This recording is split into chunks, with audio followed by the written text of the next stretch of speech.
China Global Television Network.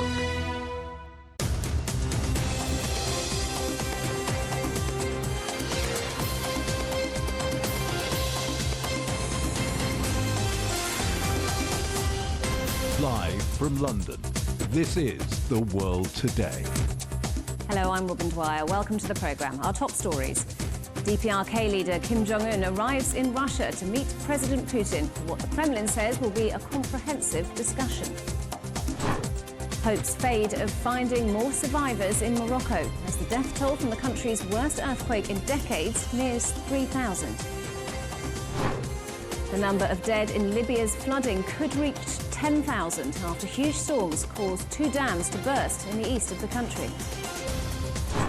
And Israel's Supreme Court hears arguments against the government's judicial reforms, which have triggered months of protests.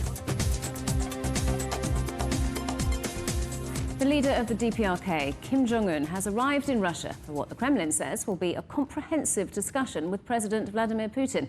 Kim made the journey from Pyongyang in his armoured private train. He doesn't leave the DPRK often, making just 7 trips away during his 12 years in power. The visit comes as the United States and South Korea renewed warnings against any potential arms transfer between the two countries, saying it would violate UN sanctions and resolutions. Well, let's talk to our correspondent, Dasha Chernyshova in Moscow. So, Dasha, Kim Jong-un has now arrived in Russia. That's right. We are receiving the pictures of Kim Jong-un being greeted by the Russian Minister of Natural Resources, who also heads the Commission on the Cooperation between North Korea and Russia. We understand also from the reports that Kim Jong-un had the talks already with the governor of Primorye region, as well as with Alexander Kozlov, who is heading this commission. So the greeting has taken place on the bridge over Tuman River that is on the border between North Korea and Russia. And indeed, the Kremlin has confirmed that Moscow, the Russian President Vladimir Putin and North Korean leader will have their delegations in the bilateral negotiations. They will proceed in a one-on-one format if necessary, according to the Kremlin spokesman Dmitry Peskov. So certainly this visit is indeed taking place, even though from the very beginning there has been no confirmation from either side. We also understand that the Russian president will have a tight agenda following his agenda at the Eastern Economic Forum. He will also have some plans for attendance of the Vostochny Cosmodrome in the Russian Far East. However, no date or place has been set for his bilateral talks with Kim Jong-un. So what are Kim Jong-un and Vladimir Putin expecting to get out of their meeting?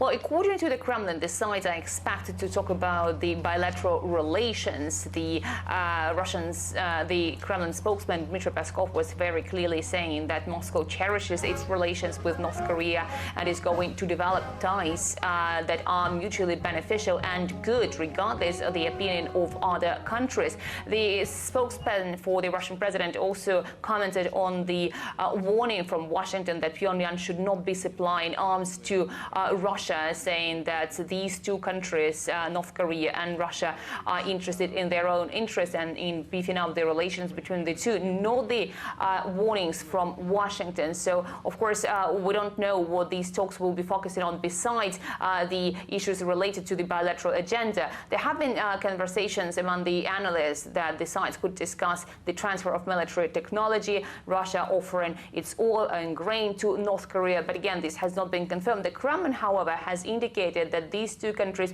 do implement cooperation in the sensitive areas of which there should be no public talk. Dasha, thank you very much. Our correspondent Dasha Chernyshova in Moscow. Meanwhile, Chinese Vice Premier Zhang Guoqing has met Vladimir Putin at the Eastern Economic Forum in Vladivostok. He told Putin that China is willing to share development opportunities and deepen cooperation with Russia. Hopes of finding more survivors in Morocco are fading as recovery teams continue to sift through the rubble 4 days after a powerful earthquake. The death toll from the 6.8 magnitude quake that struck in the High Atlas Mountains late on Friday is nearing 3,000. Many people are struggling in makeshift shelters, with aid slow to reach remote mountain villages, which suffered some of the worst devastation. Well, our correspondent Giles Gibson is in Marrakesh. So, Giles, how is the recovery operation going? Well, Robin, here in Marrakesh, there's certainly the feeling of a city starting to pick itself back up, starting to return to normal. Although, of course, there is in the air that sense that at any moment there could potentially be an aftershock after the incredibly powerful earthquake that we had just a few days ago. Of course, it's a very different story in some of the more remote villages in the high Atlas Mountains that are much closer to the epicenter of this earthquake. We're about 75 kilometers away from the epicenter here in Marrakesh. And actually what we're hearing is that some of those most remote villages high up in the mountains, some of them have not even been reached yet by either search and rescue teams or indeed by trucks or teams carrying basic supplies such as food and water and tents. So the highest level of concern is for those villages up there in the most remote areas who have yet to receive any aid, any support whatsoever, coming up for 4 days after this earthquake first struck. Are we, though, now seeing international aid coming through, and is it making a difference? International aid is certainly flowing into Morocco. Spain has actually been asked to coordinate the international aid efforts. The Moroccan government has also accepted aid in terms of search and rescue teams and that sort of thing from the United Kingdom and from Qatar and from the UAE, the United Arab Emirates. However, there is this open question up in the air as well about whether the Moroccan authorities are being too slow in terms of accepting aid from certain countries or indeed in terms of requesting it. We have France and Germany and Italy, countries who are not that far away from Northern Africa, who could get teams here within a matter of hours saying that they are ready to provide assistance, but that so far the Moroccans have not accepted those offers of assistance. What the government here is saying really is that they don't want to just sort of throw the doors open and accept a flood of aid. They want to manage it correctly. They want to make sure that it gets to the places where it's needed most. Giles, thank you very much. Our correspondent Giles Gibson in Marrakesh.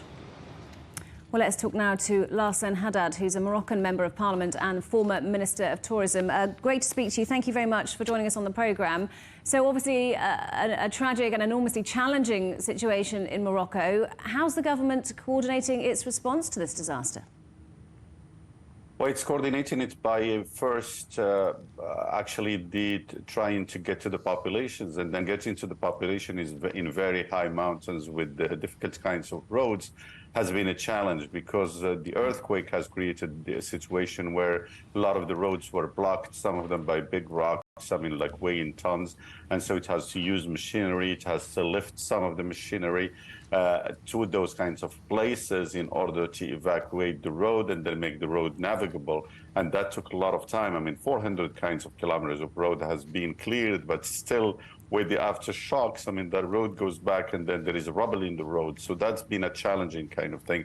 The second one is like it has been airlifting some of the aid, airlifting also the population from those places. 20 helicopters have been doing that. Some of the food has been just dropped on the population because it was difficult for some of the helicopters to land in those kinds of areas. So now that probably like they got to those kinds of areas, which is like the epicenter of the earthquake, then aid will be organized, and then that's when also like coordination with international donors could happen. And we've seen thousands of people made homeless, both in the short term and likely in the longer term. What arrangements are being made to help those people? I think one of the things that they need to do is build tents, and so the army is getting those kinds of army, and also Red Cross and also the civil protection are getting those kinds of campaigns built. I have seen the announcements made by the International Organization of Red Cross, and also like for about like $112 million in order to mobilize tents and food and also like water and also basic kinds of health needs, and that's a good thing to do, and that will be provided for the population and will be coordinated. And then some of the help that will be done is also to evacuate those who need like very special attention. Although the military has built like a hospital close to at the mountains, and probably there will need to be like other kinds of makeshift hospitals, but some of the people have been like evacuated to hospitals in Marrakesh and other places. So it's a very complicated situation over there, but I think aid is getting to the population. And perhaps too early to think about this with the search and rescue operation still ongoing, but at some point it will be time to think about rebuilding. How much do you think this will cost? Have there been any estimates on that? I don't think there has been any estimates, but it's going to be like probably in tens of billions of dollars.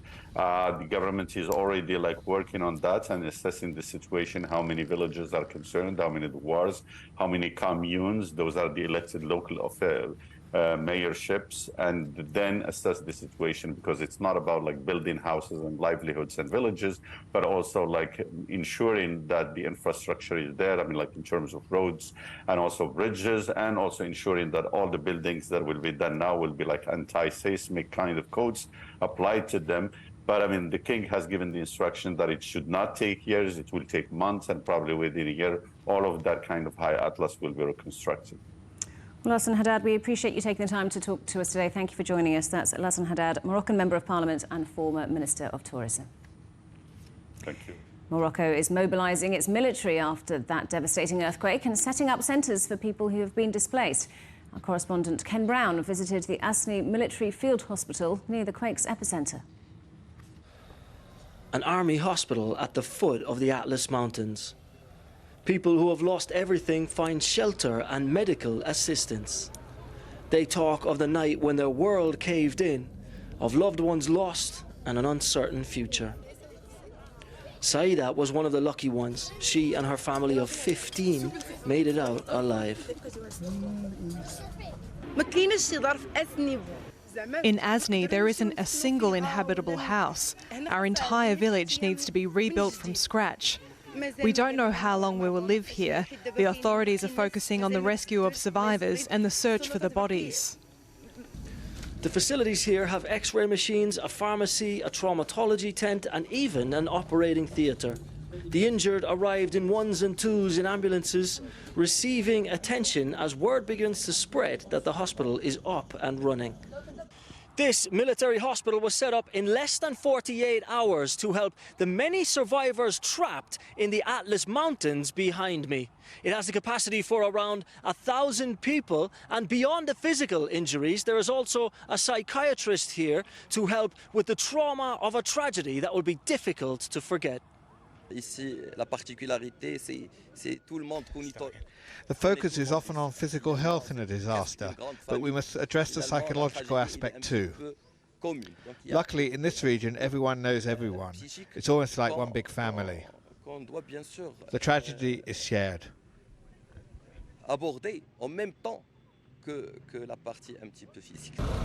With many villages still unreachable, authorities are accessing remote areas by helicopter and bringing basic supplies like food and water.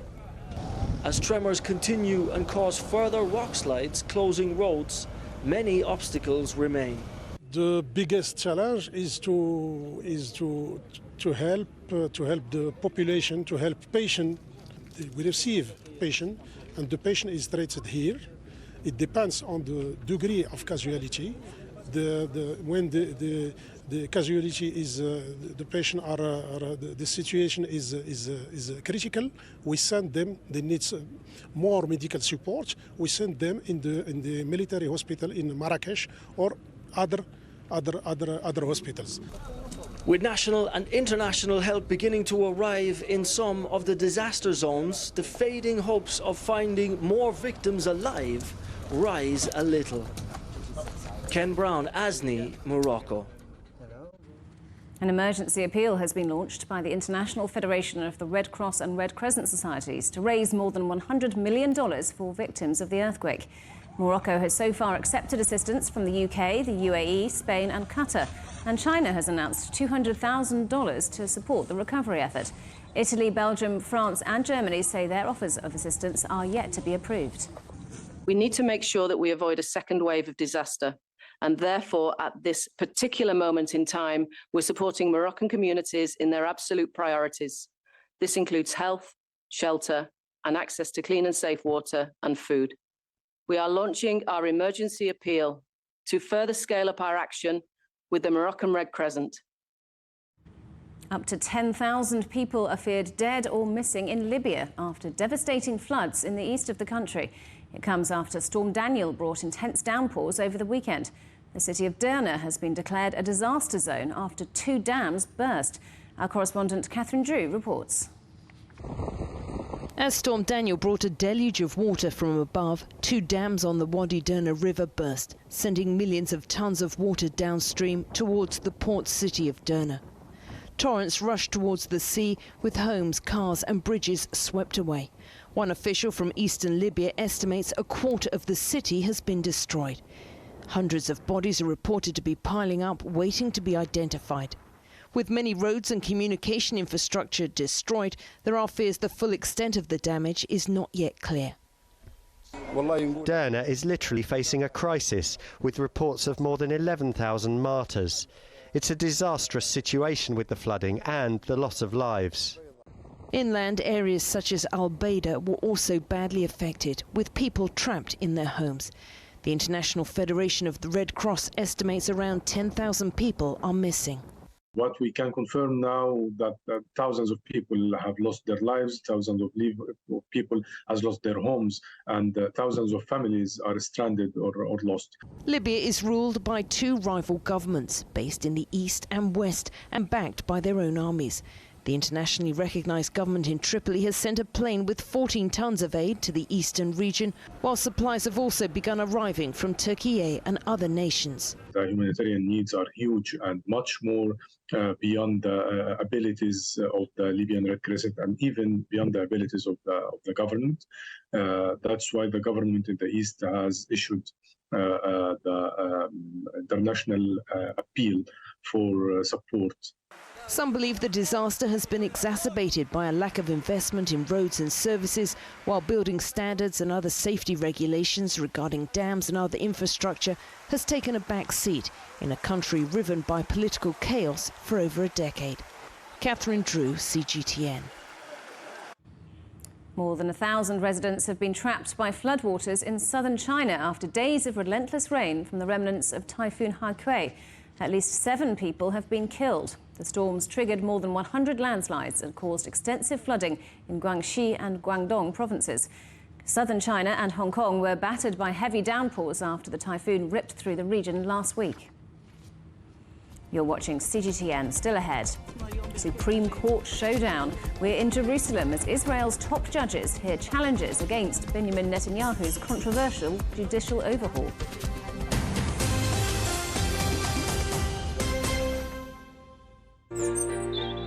Ever wondered what's the difference between a bear and a bull market? Where are the cash cows? And who are the lame ducks? And what exactly are black swans? Grey rhinos? And unicorn companies? Make sense of it all with Global Business, only on CGTN.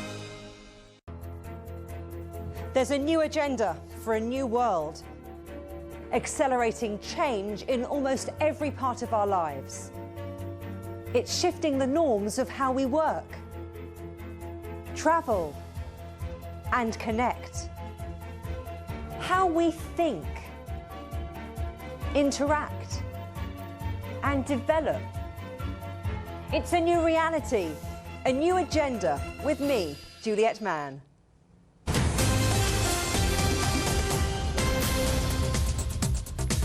Welcome back. A reminder of our headlines. DPRK leader Kim Jong-un arrives in Russia to meet President Putin for what the Kremlin says will be a comprehensive discussion.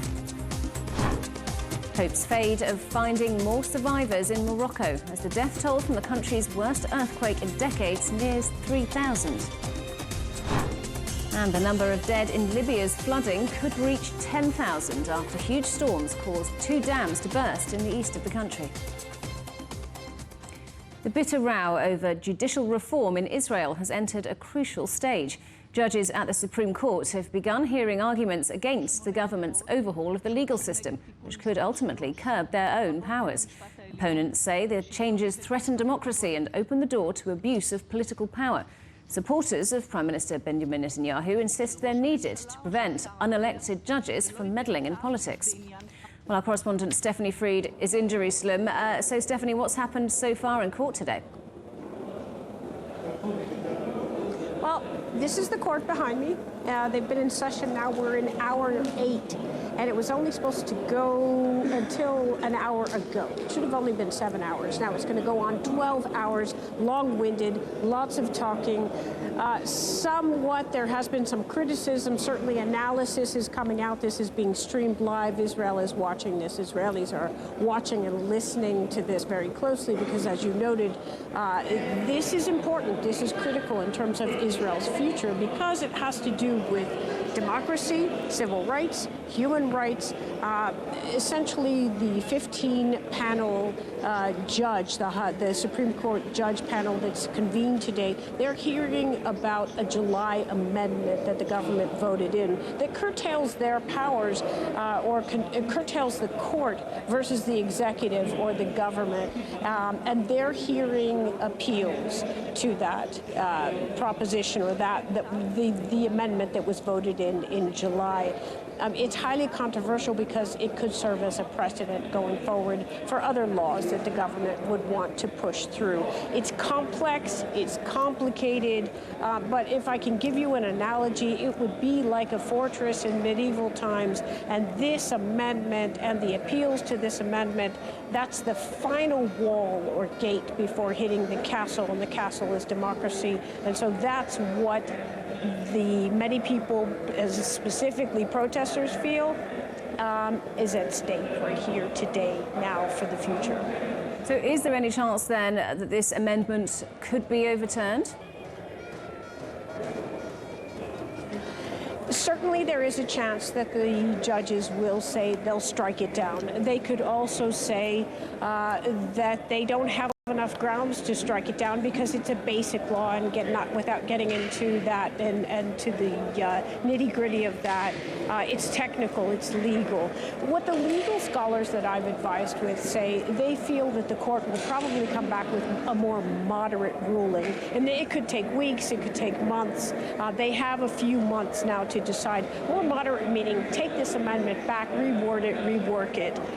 The problem here is whether the government will comply. There has been a hint, intimation, more than that, coming from the government that what the court rules, they might not comply with. And what we're seeing on the streets could stand, if that happens, could stand to get a lot more violent. Stephanie, thank you very much. Our correspondent Stephanie Freed in Jerusalem. Philippines Nobel laureate Maria Ressa has been acquitted in her last remaining tax fraud case. She had originally faced 5 charges, along with her online news organisation Rappler. 4 of those were dropped in January. Ressa won the Nobel Peace Prize in 2021 alongside a Russian journalist and was known for in-depth reporting on the policies of former President Rodrigo Duterte. She says the charges against her were politically motivated. A Russian plane has made an emergency landing in western Siberia after the pilot decided it didn't have enough fuel. The aircraft was flying from Sochi to Omsk with 167 people on board. No one was injured. Investigators have blamed a hydraulics fault for the incident. The US cave explorer has finally been rescued after 9 days trapped a kilometre underground in Turkey. Mark Dickey was part of a group expedition in the Morja cave when he fell ill. Rescue teams from several countries worked together to bring him to the surface. Now, it's one of many scenic spots in the United States of Colorado, but its name is far from attractive to many of the state's Asian Pacific Americans, Chinaman Canyon. They consider it insulting to their community and have asked that it be changed. It's part of a growing national push to rename geographical places whose names may be considered offensive. CGTN's Hendrik Sybrandy reports. From his perch on his all-terrain vehicle, John Garcia is only too happy to show his guests around his sprawling property in the foothills of the Sangre de Cristo Mountains in southern Colorado. This is spectacular and pretty secluded country. I like the remoteness and just the beauty of it. Garcia calls the area, first settled by his ancestors back in the 1800s, by one name. It's always been known as Chinaman Canyon. It's long appeared that way on maps, sometimes with an extra S.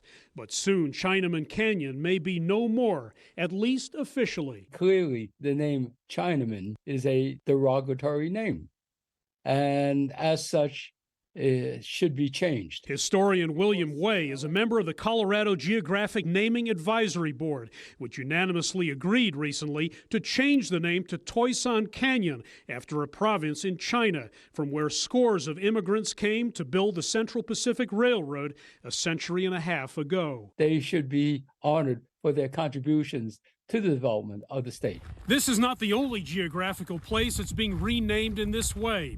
A year ago, U.S. Interior Secretary Deb Haaland ordered that all offensive and derogatory names for federal landmarks be replaced. It's important to recognize the contributions of immigrants to this country and treat them with respect, says Peggy Lohr, who formally made the Canyon name change request. The term Chinaman, it robs people of their identity. I think it's important for us to correct things that we discover that are offensive. I don't think it's a derogatory term. Garcia strongly disagrees. When you go to New York City, you go to Chinatown. Right.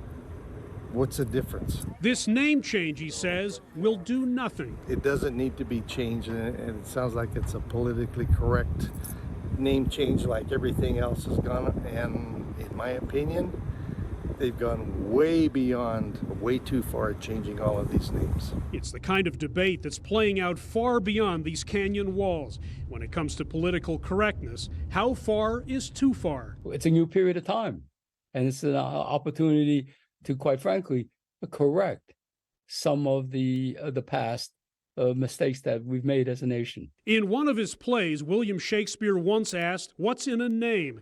These days, those on the hunt for more problematic place names say, quite a lot. We're looking. Given my understanding of the scope of the problem, we will be around for a while. Garcia isn't going anywhere, and even though the federal government will make the final call, everybody up here, if they change the name, will still call it Chinaman Canyon. Hendrik Sybrandy, CGTN, Los Animas County, Colorado. The headlines again. DPRK leader Kim Jong-un arrives in Russia to meet President Putin for what the Kremlin says will be a comprehensive discussion. Hopes fade of finding more survivors in Morocco as the death toll from the country's worst earthquake in decades nears 3,000. And the number of dead in Libya's flooding could reach 10,000 after huge storms caused 2 dams to burst in the east of the country. And that is The World Today. Thanks for watching. There's more news on CGTN Europe's channel on the Telegram app, or scan the QR code on the screen to get stories and updates sent direct to your phone. We're back with more news at the top of the hour. Coming up next, it's World Insight. But for now, from all of the team here in London, it's goodbye.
This is CGTN.